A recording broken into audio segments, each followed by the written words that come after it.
ఏమిటి అలా చూస్తున్నావు? పాల గ్లాస్తో రాలేదేమిటనా? శోభన గదిలో నీ చేత పాలకు బదులు కన్నీళ్లు తాగిద్దామని. అర్థం కాలేదా?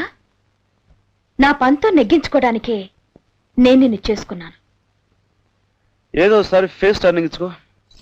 ఏ సత్యభామ రూపు నాలో చూస్తావా? కాదు, చిన్న మెదడు ఏమైనా చితికిపోయిందేమో వెరిఫై చేస్తా. లుక్, నా కంపెనీలో నా ఇష్టం లేకుండా ప్రవేశించావు. నీ కంపెనీలో ఏమిటి, నీ లైఫ్ లోనే ప్రవేశించాను. అఫ్ కోర్స్, ఇది నా ఇష్ట ప్రకారమే జరిగింది. ఇప్పుడు కార్మికుల దృష్టిలో నువ్వు నన్ను ఓడించిన యూనియన్ లీడర్వి కాదు, నేను గెలుచుకున్న ఉమాదేవి మొగుడివి. ఈ క్షణం నుంచి యూనియన్ నా చేతుల్లోనే ఉంటుంది, లీడర్ నా గుప్పెట్లోనే ఉంటాడు.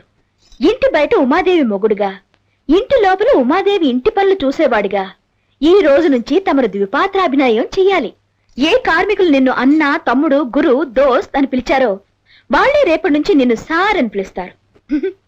చూసావా, వాళ్ళ అంతస్తు నుంచి నిన్ను నా అంతస్తుకి లాగేసి నువ్వు ఉద్ధరించాలనుకున్న కార్మికుల్ని నీకెలా దూరం చేశాను?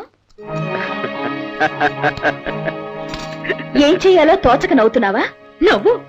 ఆ నవ్వు నీకింకా కొన్ని రోజులు మాత్రమే ఉంటుంది.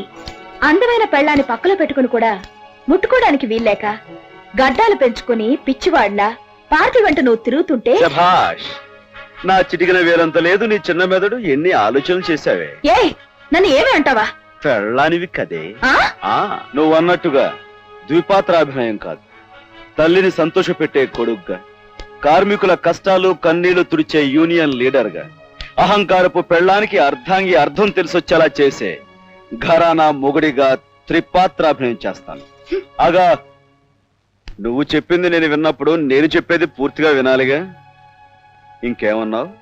నీ అందం చూసి నేను గెడ్డాలు పెంచుకుంటానన్నా?